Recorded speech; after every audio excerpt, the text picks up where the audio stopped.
বিপদের মধ্যে ছিল, উম্মতেরা বিপদের মধ্যে ছিল এবং কঠিন বিপদের মধ্যে ছিল। আল্লাহ তাআলা বলেন যে মাসাতহুমুল বাসা ওয়াদ-দাররা ওয়াজুলজিলু হাত্তা ইয়াকুলা আর-রাসূলু ওয়াল্লাযীনা আমানু মাআহু মাতা নাসরুল্লাহ। তাদের উপরে এত মুসিবত, এত বিপদ আসছে, এত মুসিবত আসছে যে শেষ পর্যন্ত তারা বলতে বাধ্য হয়েছে, আল্লাহ এবং আল্লাহ রাসূলের সাথে যেগুলা ইমানদারেরা আছে, ইমানদারেরা এই কথা বলতে বাধ্য হয়েছে যে কোথায় আল্লাহর সাহায্য, কবে আসবে আল্লাহর সাহায্য। তারা নৈরাশ্যের কাছাকাছি চলে গেছে, এখনো নৈরাশ হয় নাই। এরকম পর্যায়ে আল্লাহ তাআলা বলেন, আলা ইন্না নাসরাল্লাহি করিব, নিশ্চয় জেনে রেখো অতি শীঘ্রই আল্লাহর নসরত, আল্লাহর সাহায্য তোমাদের কাছে এসে যাবে। তাই আমরা হতাশ হব না। আমাদের জীবনে যত মুসিবত আসুক, যত বিপদ আসুক, সব কিছুকে পায়দল করে মুমিন শক্তিশালী ঈমান নিয়ে দাঁড়িয়ে থাকবে, ঈমানের উপর অটল অবিচল থাকবে। সমস্ত কাফের মুশরিকদের যত কুফরির সয়লাব আমাকে ধেয়ে আসবে, আমাকে হালানোর চেষ্টা করবে, আমার ঈমান মজবুতের সঙ্গে দাঁড়িয়ে থাকবে। প্রবল তুফানের মধ্যে যে গাছ ঈমান, যে গাছ সবচেয়ে শক্তিশালী হয়, সেই গাছ ভেঙে যায় না, সেই গাছ যেমন অটল অবিচল থাকে। আর বলা হয় যে সব গাছ ভেঙে গেছে, এই গাছ ভেঙেনি, এই গাছ অটল অবিচল, অর্থাৎ শক্তি বেশি। ঠিক তেমনি কুফরির সয়লাবে গোটা দেশ ছেয়ে যাবে, সমস্ত মানুষ কুফরির মধ্যে অকলকলে তলিয়ে যাবে, কিন্তু আমি আমার ঈমান নিয়ে অটল অবিচল দাঁড়িয়ে থাকবো। ঈমানের মুজাকারা নিয়ে, ঈমানের নামাজ নিয়ে, ঈমানের কালিমা নিয়ে, ঈমানের মেহনত নিয়ে মানুষের দাঁড়ে দাঁড়ে আমার মেহনত চলতেই থাকবে। এটা প্রমাণ করবে যে কুফরির সয়লাবে দেশ ছেয়ে গেছে, ছেলেরা একের পর এক অন্যায় অশ্লীলতায় ডুবে গেছে, তারা সব রকমের অন্যায় কাজ করছে, দেশ জাতি সবাই আজ হাহাকারে ভুগছে। কিন্তু এই ব্যক্তি আজও নামাজ পড়ছে, এই ব্যক্তি এখনো ইমানদার, এখনো রোজা রাখছে, তার সম্পদের হক যাকাত সে পরিপূর্ণভাবে আদায় করছে, সমাজের অন্যায় অশ্লীলতার সাথে সে সম্পর্ক রাখেনি। এই ব্যক্তি এই কুফরির সয়লাবের মধ্যেও ওই গাছের মতো দাঁড়িয়ে আছে, যে গাছ শক্তিশালী ছিল, তুফানের মধ্যেও ভেঙে যায়নি।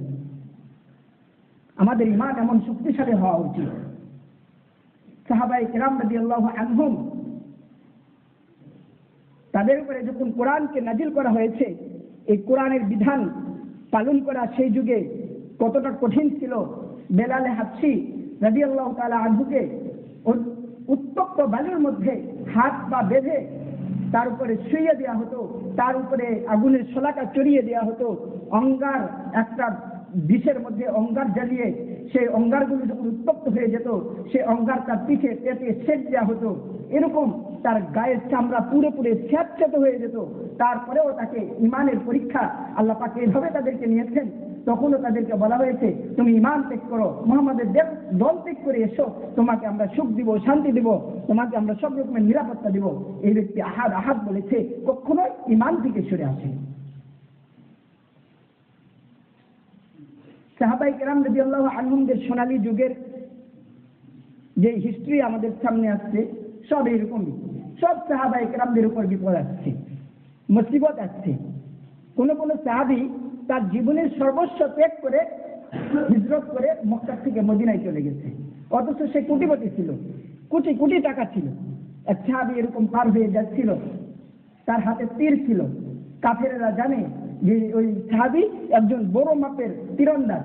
ওই ব্যক্তি যদি পিছন দিক থেকে তীর নিক্ষেপ করা শুরু করে, পিছনে যদি 100 জন ধাওয়াকারী থাকে, একজনও জীবনে ফিরতে পারবে না, কারণ তার হাতের তীর লক্ষ্যবস্তু হয় না। এরা পিছন থেকে এরকম চক্রান্ত করলো, আমর তুমি তো মক্কা থেকে মদিনায় যাচ্ছ, যাও, তোমার যে সম্পদ আছে, তোমার যে টাকা পয়সা আছে, এগুলো কিন্তু কানা করিও তুমি এখান থেকে নিতে পারবে না, এগুলো আমরা জবরদখল করে নিলাম। সাহাবী পিছন দিকে ডাক দিয়ে বলছে যে তোমরা নাও, আমার সমস্ত সম্পদ তোমরা নিয়ে নাও, রিক্ত হস্ত আমি, আমার টাকা পয়সা নেই, আমার কোটি টাকা ছিল, আমার বিলাসবহুল গাড়ি ছিল, বাড়ি ছিল, স্ত্রী ছিল সুন্দরী, আমি সব কিছু ফেলাইয়া তবু আমি ঈমানের কালিমার বদৌলতে, ঈমানের নবী মুহাম্মদুর রাসূলুল্লাহ সাল্লাল্লাহু আলাইহি ওয়াসাল্লাম যে মদিনাতে অবস্থান করছে, আমি এই কুফফারদের এই আমল অর্জনের কুফফারদের মধ্যে আমি থাকবো না, আমি দারুল আমানের মধ্যে চলে যাবো। সে মদিনায় হিজরত করে চলে গেছে রিক্ত হস্ত অবস্থায়, অথচ কোটি টাকার মালিক ছিল। ঈমানের বদৌলতে সেই ব্যক্তি ওই কাফেরদের যে সমস্ত চক্রান্ত, তারা তার সমস্ত সম্পদ নিয়ে নিল, সম্পদগুলোকে দিয়ে দিল, তবু ঈমান সে দেয়নি। এটা সাহাবায়ে কেরামদের ঈমান। আর সাহাবায়ে কেরামরা হলো প্রত্যেক জাতির, প্রত্যেক যত পৃথিবীতে আসবে যত যুগে সমস্ত জাতির জন্য সাহাবায়ে কেরাম উজ্জ্বল নক্ষত্রের মতো। আল্লাহ রাসূল সাল্লাল্লাহু আলাইহি ওয়াসাল্লাম বলেছেন সাহাবিকান নুজুম, আমার সাহাবায়ে কেরামরা হলো এক একটা নক্ষত্র। আকাশে যে সমস্ত তারকাকে তোমার চমকাতে দেখো, এই তারকাগুলো যেমন নাবিক সমুদ্রের মধ্যে জাহাজ চালাতে চালাতে নাবিক যখন দিক হারিয়ে ফেলে, যে আসলে সে নির্ণয় করতে পারছে না যে কোন দিকে যাবে, উত্তরে না দক্ষিণে, পূর্বে না পশ্চিমে, নাবিককে হারিয়ে ফেলে না, আকাশের দিকে তাকায়। তারকা, ওই ধ্রুব তারকা তাকে পথ প্রদর্শন করে। সে দেখে যে ধ্রুব তারকা সব সময় একই দিকে একই জায়গায় অটল অবিচল দাঁড়িয়ে থাকে উত্তর কর্নারে। এই তারকা, আকাশের সব তারকা পূর্ব থেকে পশ্চিমে চলে যায়, হেলে যায়, কিন্তু এই ধ্রুব তারকা সবসময় আকাশের একই জায়গায় অটল অবিচল দাঁড়িয়ে থাকে। ওই তারকাটাকে পথ দেখিয়ে দেয় যে তোমার উত্তর দিক এটা। রাত্রিবেলায় সূর্য তো রাত্রে ওঠে না, তারপরেও তারকা দেখে যেমন নাবিক পথ খুঁজে পায়, আমার সাহাবায়ে কেরাম রাদিয়াল্লাহু আনহুমরা প্রত্যেকে এক একজন নাবিক, এক একজন তারকা, আকাশের তারকার মতো। অতএব তোমরা যে সাহাবীকেই অনুসরণ করবা, যে সাহাবীরই আচরণ ধরবা, সেই সাহাবী তোমাকে জান্নাতের পথে নিয়ে চলে যাবে। সাহাবায়ে কেরাম রাদিয়াল্লাহু আনহুদের জীবনের আদর্শ এরকম। তাই আমাদের রাসূল করিম সাল্লাল্লাহু আলাইহি ওয়াসাল্লামের রঙে রঙিন হওয়া এবং সাহাবায়ে কেরাম রাদিয়াল্লাহু আনহুদের জীবনের আদর্শ জীবনে বাস্তবায়ন করা। কারণ রাসূলের পুরো রঙটা সাহাবায়ে আজমাইন রাদিয়াল্লাহু আনহুদের জীবন তারা ধারণ করেছে। সাহাবায়ে কেরাম যে রঙে রঙিন ছিলেন, রাসূল করিম সাল্লাল্লাহু আলাইহি ওয়াসাল্লাম একই রঙে রঙিন। রাসূল করিম সাল্লাল্লাহু আলাইহি ওয়াসাল্লাম আল্লাহকে যতটুকু ভয় করতেন, সাহাবায়ে কেরাম ততটুকু ভয়, রাসূলের সাথে তুলনা চলে না। কিন্তু সাহাবায়ে কেরাম রাদিয়াল্লাহু আনহুমরা রাসূলের প্রত্যেকটা গুণে গুণান্বিত ছিলেন। আর সাহাবায়ে কেরামদের অনুসরণে তাবেঈনরা, তারপর তাবেঈনরা, এরকম ধারাবাহিকভাবে উম্মতের উলামায়ে কেরামরা চিরদিনই ওই রাসূলের ইত্তিবা আর অনুসরণের মাধ্যমে আজও পৃথিবীতে ইসলাম টিকিয়ে রেখেছে। ইসলাম,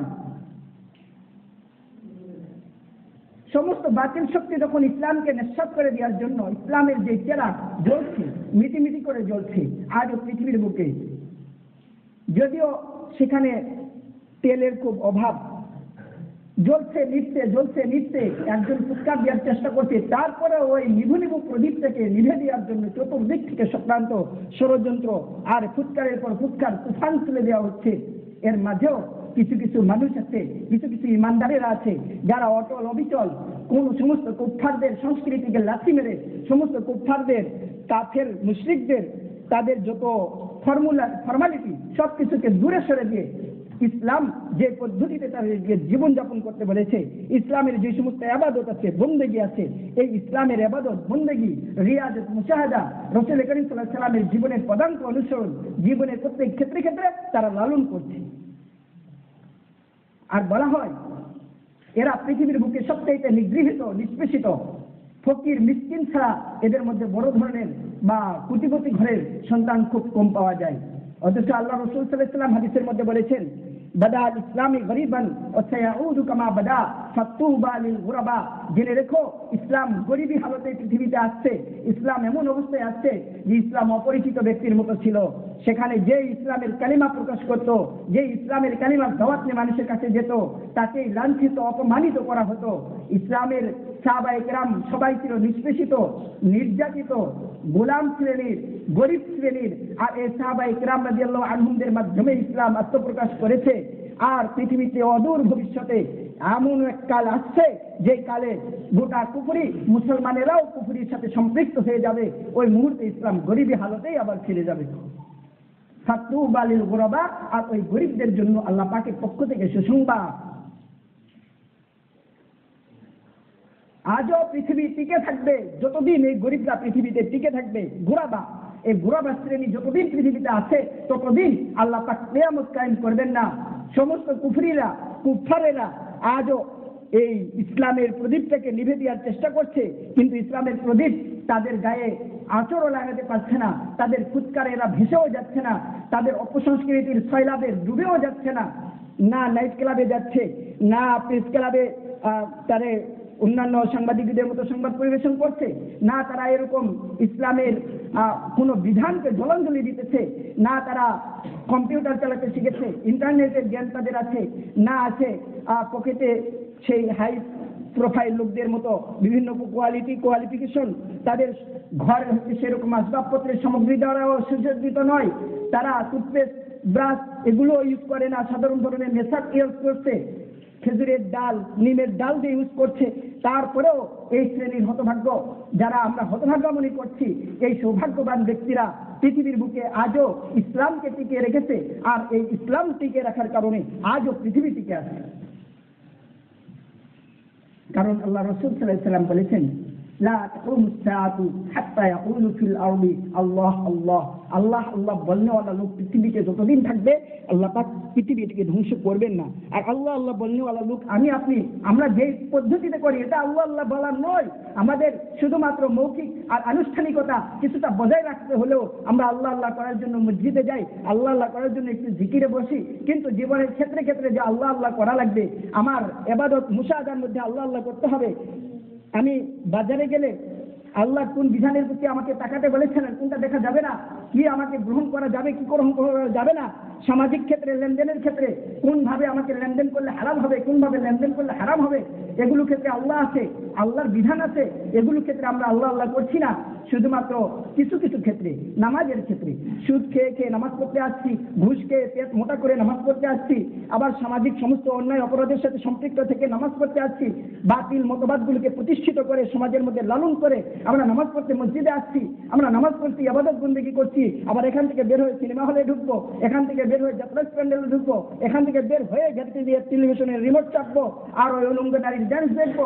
এগুলো ইবাদত বন্দেগী, এগুলো আমাদের শুধুমাত্র আনুষ্ঠানিকতা, এগুলো আল্লাহ আল্লাহ বলা নয়। আল্লাহ আল্লাহ ওই সমস্ত আলেমরাই বলছেন যারা আজও আমরা ফকির মিসকিন হিসাবে চিনছি, যারা মানুষের দ্বারে দ্বারে গিয়ে মানুষকে দাওয়াত দেয়, মানুষের দ্বারে দ্বারে গিয়ে মানুষকে হেদায়েতের পথে নিয়ে আসছে, ওদের যদি অনুসরণ করা যায়, ওদের সাথে যদি থাকা যায়, ওদের যদি সেবা করা যায়, আর ওরা যে সমস্ত হেদায়েত আমাদেরকে দেয় সেই হেদায়েতগুলো যদি গ্রহণ করা যায়, তবেই এই গুরাবাস শ্রেণীর অন্তর্ভুক্ত আমি আপনি হতে পারবো।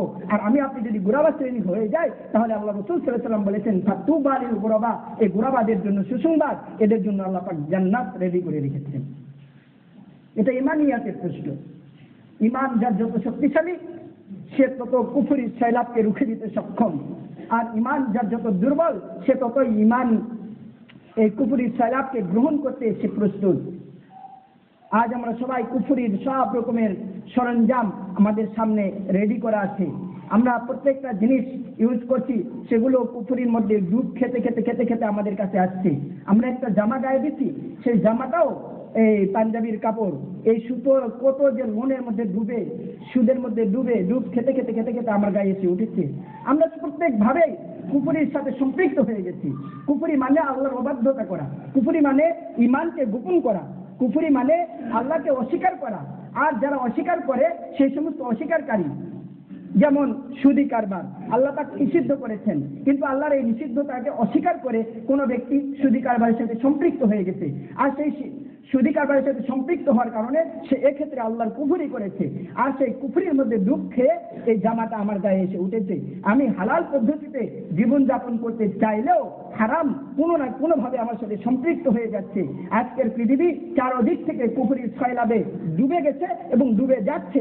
এর মাঝে ইমান নিয়ে বেঁচে থাকা বড় কঠিন, কিন্তু আমাকে এর মাঝে ওই ইমান নিয়ে অতটুকু বেঁচে থাকতে হবে।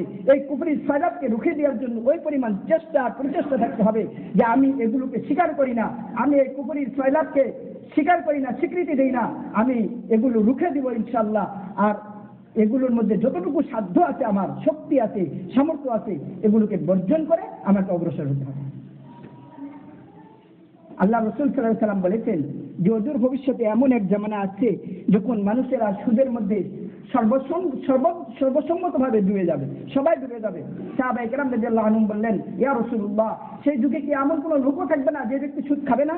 আল্লাহ রাসূল সাল্লাল্লাহু আলাইহি ওয়াসাল্লাম বললেন, হ্যাঁ, কিছু লোক থাকবে, তবুও তাদের গায়ে সুদের ধোঁয়া স্পর্শ করবে। আজকে সেরকমই যুগ, আমরা সুদ খাবো না, কিন্তু সুদের ধোঁয়া আমার গায়ে আসবেই কোনো না কোনো ভাবে। এই জন্য বলছিলাম যে কুফরির সয়লাব এগুলো থেকে নিজের ইমানকে বাঁচিয়ে রাখা আমার আপনার সকলের জন্য অপরিহার্য।